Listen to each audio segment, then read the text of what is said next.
Welcome back to the 1982 Kawasaki 750 Limited L. As you might recall from my previous video, I had an issue with carb boots that were leaking and the engine was running very rough. And also from a previous video you can see that I've actually switched engines from the standard 750 that was on this bike to a 750 GPZ. Same configuration, same type of engine, so it fits perfectly.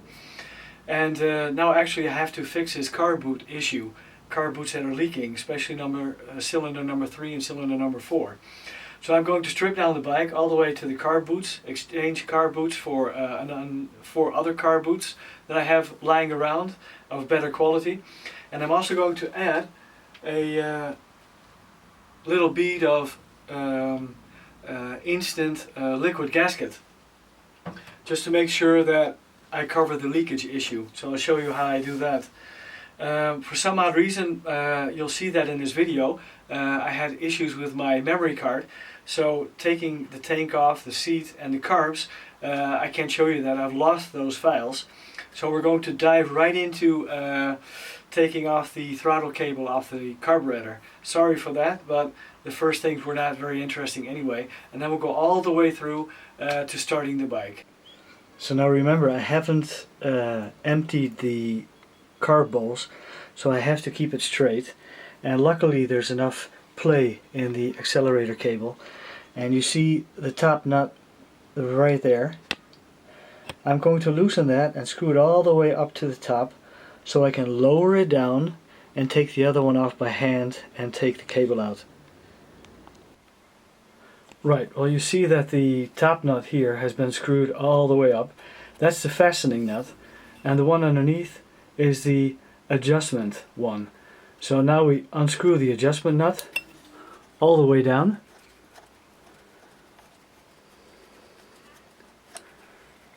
As you can see here. Then it falls down, so you've loosened that.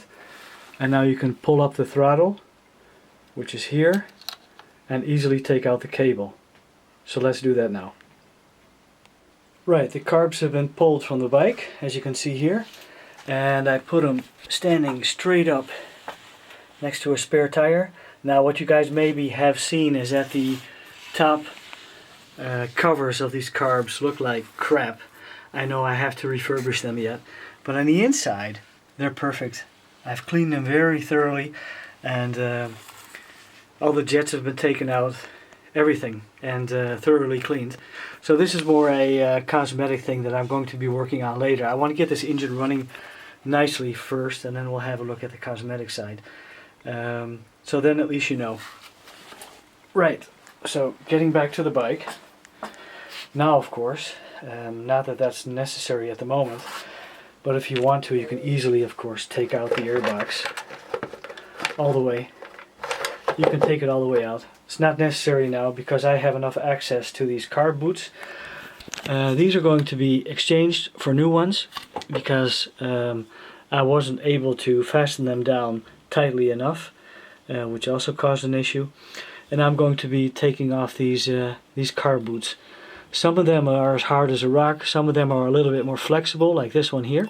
But even so, I'll take them off all 4 and then clean them up. See which 4 are the best out of the 9 that I have lying around at the moment, and clean them up, put a bead of liquid gasket on them, fix them back on the bike. New carbs, new brackets, and of course then I have to fix the airbox back, and then we can see what happens when I start the engine. Now before I take these boots off, I want to give you guys a tip.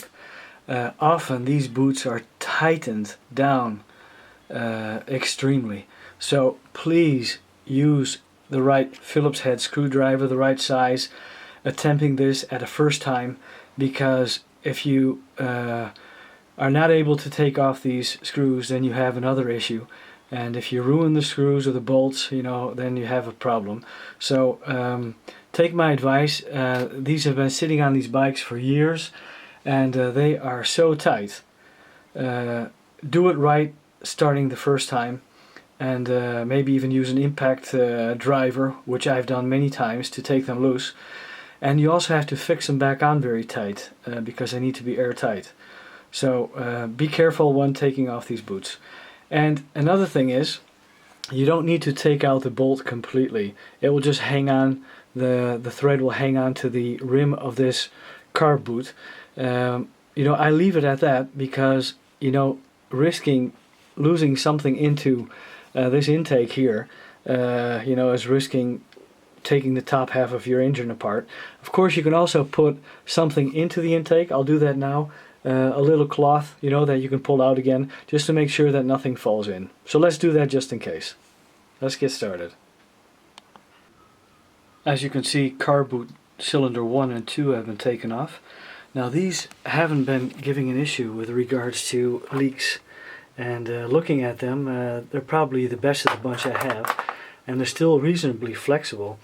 And so I'm going to clean these two up and put those back on with a little bit of liquid gasket sealer, and I'm going to have a good look at these two and see if I might exchange them for 2 other car boots out of my collection I have lying around.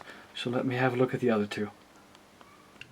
The boot that came off cylinder 1, which was actually not leaking, looks perfectly fine, and the only thing is that you can see that this Phillips head is already being slightly damaged. I don't know if you can see it correctly. It is slightly damaged. So what I'm actually going to do is use 2 Allen key bolts to fasten it back on. So let me do this one first. I already cleaned it up. I'll put a little bit of tiny bead of liquid gasket here in the inner rim. Then put in these 2 Allen head bolts, and I also cleared off the rim here, as you can see, around the outside. There was some junk on the outside, some grime, so I scraped that off. I'll do that with the other 3 also, just to see how this one works first. Let's get going. Here we have car boot cylinder number 1 with the Allen head bolts fitted into it and a little bead of liquid gasket around. I'll smudge it out a little bit with my finger and fasten it back to the engine. And you have about 5 minutes to do this, so I'll get started now.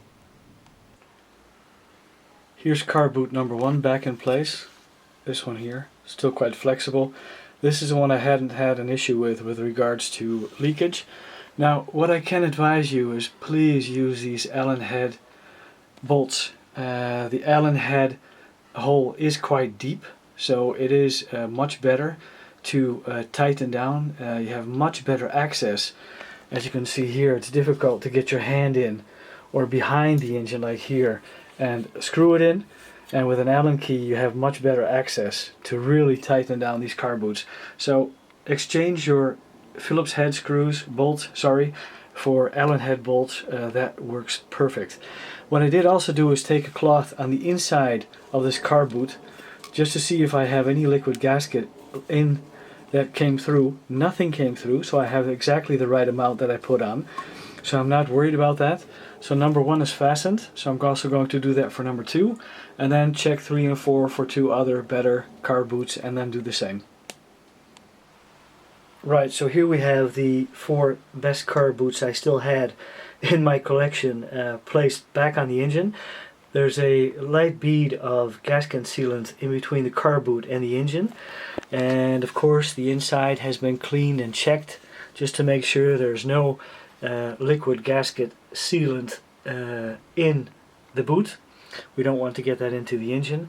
Let it dry for a while. I have 4 new clamps. They're a little bit large in size, but they'll do the job for the time being. So what I'm going to do now is put back the carbs. I'll show you how to adjust the accelerator cable. Put the carbs back on the same way I took them off, with a metal rod. I did take out the air box while I was working on it, just to get better access to these car boots. So before you put back in the carbs, put in your air box back first. Otherwise you have to take them off again and do the whole thing again. So I'll put in the air box, put on the carbs, show you how I do the accelerator cable, and then I'm going to actually put a clean t-shirt in between the carbs and the air box, and start the engine before I put back on the airbox. I just want to feel and see if I have any issues with regards to leaking carb boots. And it takes quite a lot of work to warm up the connectors to the airbox, place everything back, and if I have an air leak in one of these carb boots, I have to take it apart anyway. So let's get started. First the accelerator cable, then push in the carbs, and of course I won't forget the airbox. Let's get going. Okay, putting back and adjusting your accelerator cable. If you have a cable that has a bend in it like I have here, make sure that the bend, when you fix it to the carburetor with the lockdown nut, is facing forward towards the front of the bike, so the cable runs smoothly. Otherwise, if it's to the side or completely all the way around, you're going to have way too much friction. So make sure that that's fixed in this position. Now the first thing you want to do is make sure that you put the cable through this insert and push it down right through. There we have it. Sorry, it's a little bit awkward to do this with one hand while filming. And then, of course, at the bottom you have the adjustment nut, which we'll be working on in a moment. And here we have the lock nut after you've made the adjustment. Now we're going to put this into the carb first. So then we have to pick up the throttle. I'll do it all with one hand.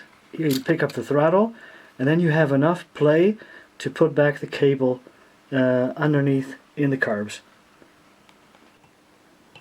Right, I just screwed on the adjustment nut slightly, as you can see here. I've done nothing with the lockdown nut.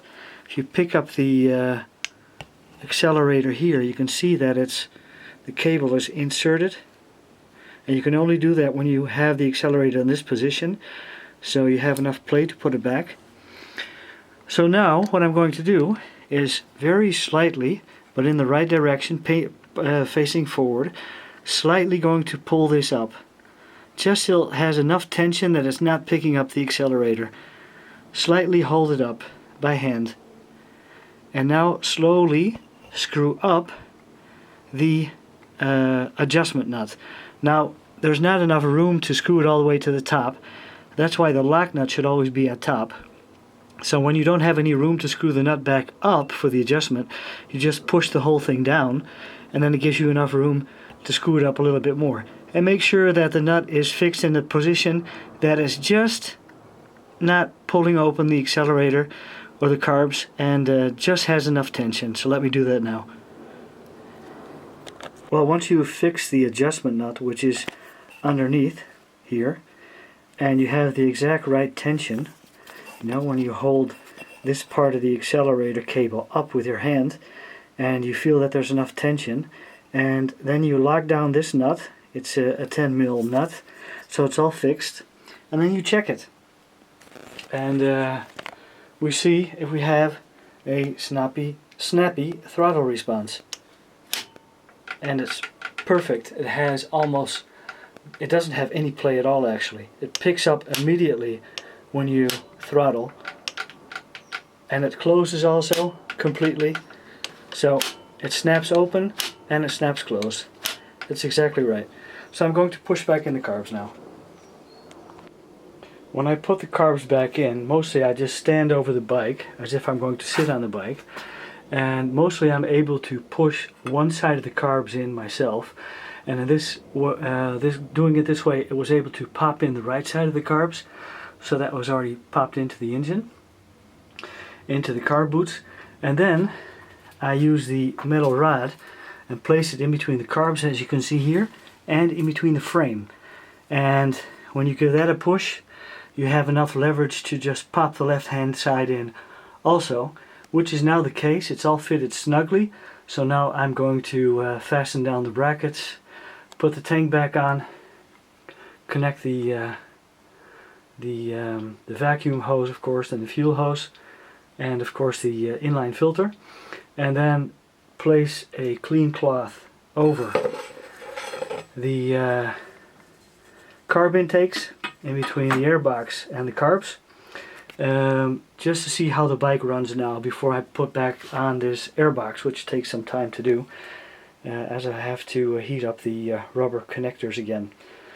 So let me get everything hooked up and see what happens when we start the engine.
Well guys, what can I say? I'm very happy. I don't have leaking air intakes anymore with these carbs, so that's worked for me totally perfect. I haven't connected the airbox yet. I was explaining that I wanted to start the engine first before actually putting the airbox back in, just to make sure I don't have any carb leaks. That's why it's making a little bit more noise.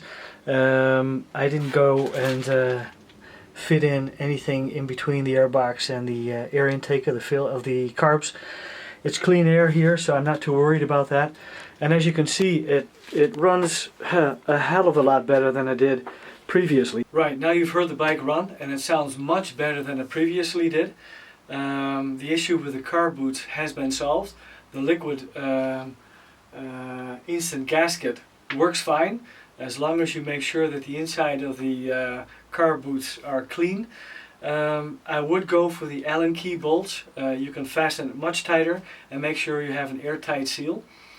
What else do I need to do on this bike now? I have to adjust the carbs. I'm going to take them off first anyway because I want to check the cam chain tensioner. This bike is in a brick shed, and it's resonating and it's amplifying the noise, so I'm not sure if I'm having an issue with the cam chain tensioner, but I'm going to have a look at that anyway, because you know I still have a manual tensioner lying around, which I showed in a previous video, so I can always use that on this bike. Also, I'll put back, of course, the standard airbox and the rubber connectors in hot water to make them flexible. I have some electrical things to work on. put the side panels back on, the seat, and also I have to adjust the throttle cable. I'll show you in detail how to do that next time around.